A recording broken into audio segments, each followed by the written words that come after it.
स्वामी जी को वहां पे याद करेंगे इस नए अभिनव प्रयोग के लिए। धन्यवाद दिगंबर नेगी जी। अभी आपने नवाचार की बात की, अगली बार आपसे कुछ कदाचार पे सवाल लेंगे। जी, जहां तक उत्तराखंड को देखा जाए, ये बड़ी शिद्दत से जरूरत महसूस की जाती है और उत्तराखंडी भी महसूस करता है कि क्या कोई उसका लोकल रिप्रेजेंटेशन होगा। अब जो बात शुरू हुई थी इंद्रमणि जी से, फिर आगे आई तिलक सिंह जी पे, वो चीजें चल के कहीं रुकती हुई रुकी, फिर आप आए, एक थोड़ा सा विश्वास लोगों में बढ़ा। तो अभी चुनाव है सामने, आप किस तरह से रखना चाहेंगे? बेसिकली भाजपा जो कुछ भी कर रही है, जनता का विश्वास है, उसी विश्वास के कारण वो एक बार की बजाय दोबारा भी जीत के आई है। पर बहुत सी ऐसी चीजें हैं जो एक्चुअली हुई नहीं है, धरातल पे जो दिख नहीं रही है उनका अंश भी नहीं, और बहुत सी ऐसी चीजें हैं जो धरातल पे दिख नहीं रही है और उनका प्रचार हो रहा है। बेसिकली उत्तराखंडी की तरफ से मैं ये जानना चाहूंगा कि क्या हमारा जो एक नवांकुर है, जो हम सोच रहे थे कि हाँ ठीक है इस बार कोई और आएगा जो दिल्ली से गवर्न नहीं होगा, तो क्या वो सोच लेके आप किस तरह से आगे बढ़ना चाहते हैं? बहुत सही सवाल आपने किया है। समझने वाली बात है कि उत्तराखंड देवभूमि है और यहाँ का जो चरित्र है, अतिथि देवो भव, राष्ट्र प्रेम हमारे यहाँ कूट कूट कर प्रत्येक परिवार में भरा है।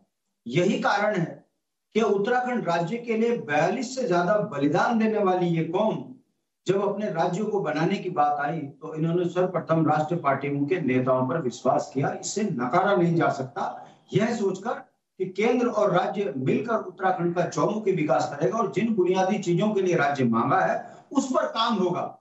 ये सोचकर इन 23-24 वर्षों में भर भर कर वोट कांग्रेस को भी मिले, भाजपा को भी मिले, लोकसभा में भी मिले और अपने राज्य में भी मिले। 10 साल कांग्रेस की गवर्नमेंट जनता ने देखी और 13वां साल भाजपा की सरकार है।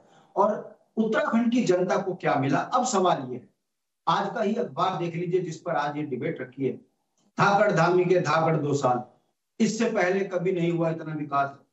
खुद ही मतलब अपना विकास अपनी सरकार के तमाचा मार रहे, यानी कि इससे पहले 11 साल के जो इनके मंत्री मुख्यमंत्री थे ये नालायक थे, राजनीतिक रूप से असफल थे, अखबार बता रहे हैं। दूसरी बात, धाकड़ धामी ने की नकल विरोधी कानून की सख्ती से पैरवी। अरे भाई, हाकम सिंह आपका, मुख्यमंत्री कार्यालय पर आरोप आपके लग रहे, चतुर्वेदी आपका, वो फरार भगोड़ा, उसने भाजपा को कलंकित किया, उसमें भी मुख्यमंत्री कार्यालय पर आरोप लग रहे। ऐसे में आपने जनता के दबाव में नकल विरोधी कानून बनाया, बहुत अच्छी बात है, मगर दुर्भाग्य देखिए, ये झूठी पार्टी का सत्य देखिए कि उत्तरकाशी के एक लड़के ने नकल विरोधी कानून के तहत एक की शिकायत करी, भाजपा ने उस पर मुकदमा लगा के जेल भेज दी। ये असली चेहरा है। दूसरा, महिलाओं का सम्मान, यूसीसी लेकर आए हैं। भाई, अंकिता की हत्याकांड हो गया, यूसीसी के लिए किसने आपको कहा कि उत्तराखंड में महिलाएं ने कहा कि हमको लिविंग रिलेशन में रहना चाहिए? अंकिता की मां कह रही है कि वीआईपी तो आप ही का है, कार्रवाई करो। उस पर कार्रवाई नहीं हो रही है, आवाज उठाने वाले को जेल डाला जा रहा है। ये इनका महिला सम्मान। अब आ जाइए खिलाड़ियों के मामले में, अखबार की बात बता रहा हूँ, अखबार में लिखा है हमने खिलाड़ियों का करा सम्मान। बता दो कोई एक इंटरनेशनल खिलाड़ी आपने यहाँ रोका हो? सारे उत्तराखंड के खिलाड़ी बाहर जाकर अपना अस्तित्व ढूंढ रहे हैं, उत्तराखंड में 2 रुपए की नौकरी उनको नहीं दे पा रही है, ये धाकड़ धामी है। अब आ जाइए सिरकियारा में हमने रेस्क्यू कर अंतरराष्ट्रीय स्तर पर राज्य की ख्याति प्राप्त करे। मैं पूछना चाह रहा हूं, जिस लाला ने सुरंग खोदने का काम किया था, उस लाला ने आपको चंदा दिया, उससे आपने रिकवरी क्यों नहीं करी? क्यों नहीं उसके खिलाफ मुकदमा दर्ज करा? ये भाजपा का असली चेहरा है कि राज्य का पैसा लगाओ, लाला की मदद करो और रिकवरी की जगह चंदा ले लो। ये इनका रेस्क्यू में जय जयकार है। अब आ जाइए धाकड़ धामी को क्या करना चाहिए था? इसमें कोई दो राय नहीं है कि राष्ट्र के नाम पर इस डबल इंजन की सरकार को दोबारा यहाँ की जनता ने मौका दिया। अब बताइए, राजधानी का पता है? लोकायुक्त कानून क्यों नहीं लगा? 50,000 नौजवान बच्चों को रोजगार क्यों नहीं मिला? उत्तराखंड से पलायन क्यों नहीं रुक रहा है? उत्तराखंड में बेरोजगार संघ क्यों बन गया? बेरोजगारों पर लाठीचार्ज क्यों हो रहा है? और क्यों आंगनबाड़ी से लेकर भोजन माताएं, क्यों संविदा कर्मचारी नौकरी से निकाले जा रहे हैं, उस राज्य में धरना हो रहा है? मैं पूछना चाहता हूं, उत्तराखंड में सरकारी ढांचा 65,000 कर्मचारियों की नियुक्ति होनी है, मगर क्यों नहीं हो रही नियुक्ति? क्यों राज्य को ठेके में धकेला जा रहा है? और हम हम पेंशन और मनी ऑर्डर पद्धति में जीने वाले लोग हैं, हमारी पेंशन खत्म क्यों कर दी? क्यों उत्तराखंड में बेरोजगारी का आलम बना दिया? क्या कारण है? उत्तराखंड में जंगली जानवरों से हम परेशान हैं, बच्चे मर रहे हैं, आप वन अधिनियम में परिवर्तन नहीं कर रहे।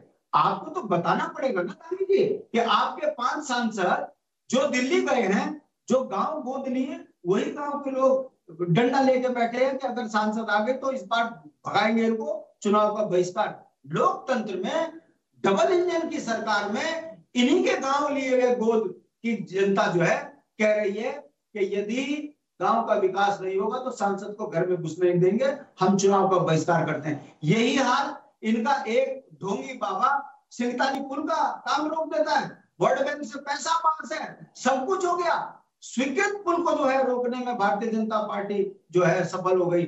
ये आपको जवाब देना पड़ेगा।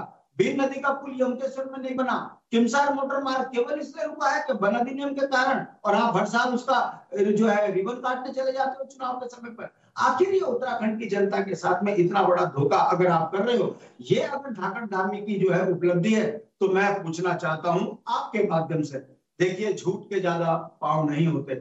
ये राज्य कर्ज की गर्त में डूब गया, आमदनी खत्म हो गई, ठेकेदार बाहर के, उत्तराखंड के अंदर सप्लाई का काम बाहर के कर रहे हैं, शराब का काम बाहर के कर रहे हैं, और देवभूमि में आ जाओ भारतीय जनता पार्टी को राम के नाम पर भी वोट पड़ा।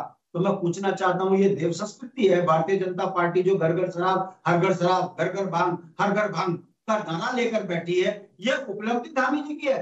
राम के नाम पर आपने केदारनाथ में पीतल को सोना बना के वहां डकैती डाल दी, क्यूआर कोड लगा के चंदा भागे। जो लोग राम के नाम पे मंदिरों को लूट ले, ऐसी भारतीय जनता पार्टी के अखबार मैनेज कर कर अगर आप अपनी वाही करोगे, जनता की आंख में धूल झोंकोगे, तो मैं आपको फिर बता दूं, उत्तराखंड की जनता देश के नाम पर, राष्ट्र के नाम पर अगर आपको वोट दे रही है, तो उन्हीं के बच्चों को बेरोजगार आप बना रहे हो, उन्हीं के बच्चों को निवाला आप बना रहे हो जंगली जानवरों से, उन्हीं के बच्चों की अनदेखी के कारण उनको 2 जून की रोटी के लिए पलायन को मजबूर आप कर रहे हो, उन्हीं के बच्चों का हक छीनकर इस राज्य के अंदर 1,35,00,000 की जनसंख्या कर उत्तराखंड की पूरी भौगोलिक परिस्थिति पर हमला कर रहे हो। 44 से ज्यादा पनबिजली परियोजना रोककर आप पहाड़ का विकास रोक रहे हो। और कितनी उपलब्धि गिना है धामी जी, ये अखबार मैनेज करके झूठ बोलना बंद करो। उत्तराखंड की महिलाओं को जिस तरीके से आपने यूसीसी के नाम पर बदनाम किया है पूरे देश के अंदर, कि उत्तराखंड की महिलाएं कहती है कि हमको लिविंग रिलेशन के लिए यूसीसी चाहिए, ये भाजपा का असली चेहरा है। काम के नाम पर, विकास के नाम पर केवल इनको जुमला, झूठ, बेईमानी, दलाली, भाई भतीजावाद और भ्रष्टाचार आता है। इसके अलावा इनकी कोई राजनीतिक ना ताकत है ना हैसियत है। उत्तराखंड का स्वरूप बिगाड़ने में भारतीय जनता पार्टी सफल रही है। इसी का दुर्भाग्य कारण आज पूरा उत्तराखंड पीड़ित है, तड़प रहा है, और हम उम्मीद करते हैं कि राष्ट्र के नाम पर चोरों को उत्तराखंड से बाहर करो, तभी उत्तराखंड बचेगा, वरना इसके अस्तित्व को बहुत बड़ा खतरा भारतीय जनता पार्टी ने पैदा कर दिया। दीपक जी, बहुत सारे सवाल उठाना बनता भी, लेकिन अगर हम देखें तो उत्तराखंड की जनता पसंद तो कर रही है भाजपा को, वो सामने पर लिखित है, उसको कुछ कहने की जरूरत नहीं है। उन्होंने दोबारा भी इनको जिताया, आगे भी जैसा वेव बन रहा है, दिखता है, ये लोग जैसे प्रचारित, तो क्या कॉम्प्लिसेंसी यहाँ पे है? भाजपा क्यों ये मान के चलती है कि उसके साथ चीजें हैं? क्या वो धर्म की राजनीति के बेस पे ऐसा मान के चलती है, या हम लोग धार्मिक प्रवृत्ति के, पूरा उत्तर भारत तो कम से कम धार्मिक विचारों से उत्पन्न है, तो क्या उस एक एजेंडा को लेके चलती है? क्या कारण है? जो आप विकास देखिए 23 साल का, जो कुछ भी हुआ या नहीं हुआ सिर्फ 2 पार्टियों की देन है, या तो कांग्रेस या तो भाजपा। अगर हम देखें तो जो थोड़ा बहुत काम हुआ, जिसको हर आदमी पॉजिटिव कहता है, वो नारायण दत्त तिवारी जी का समय। उसके अलावा कुछ काम हुए, कुछ और चीजें हुई, मैं किसी का काम से नकार नहीं सकता, क्योंकि हम कहीं थे और आज थोड़ा अच्छी जगह पे आते हैं। आपसे जो बेसिकली हम समझना चाहेंगे कि जो हम प्रदेश लेके आए थे, पहाड़ी प्रदेश जो हम मानते थे, वहां पे एक पार्टी दोबारा जीतने के बाद आके ये कहती है कि साहब हम तो गैरसैंण नहीं चलेंगे, वहां ठंड लग रही है, और उसके बाद भी वो इतने कॉन्फिडेंस से बोलती है कि साहब हम तो 5 सीटें निकालना ना निकालना वो जनता के ऊपर। लेकिन मैं ये समझना चाहूंगा कि ये क्या राजनीति है कि एक पार्टी जो पहाड़ी प्रदेश में पहाड़ी आकांक्षाओं पे आई थी, और वो मतलब आप समझिए जनता के मुंह पे ऑलमोस्ट एक तरह का तमाचा था कि साहब हम तो गैरसैंण नहीं जाएंगे क्योंकि वहां ठंड है। उसके बाद भी इतने कॉन्फिडेंस से 5-5 सीटों पे अपना दावा करनी, तो उसके बीच में क्या मैकेनिक्स है, क्योंकि आप लोग जनता के बीच में रहते हैं, मैं वो समझना चाहूंगा। बेसिकली मेन चीज तो ये है कि धर्म की राजनीति है। अगर आप हिंदू हैं तो आपको बीजेपी को जिताने पड़ा, ऐसा पूरा एक तरीके से मेंटली फिट कर देते हैं चीजों को।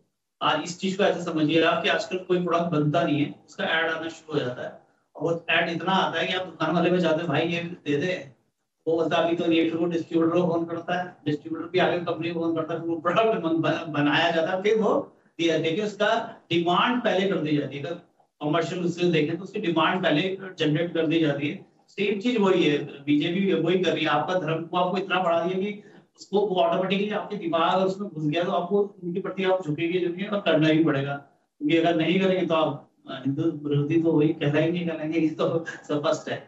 दूसरी विकास की बात, और ये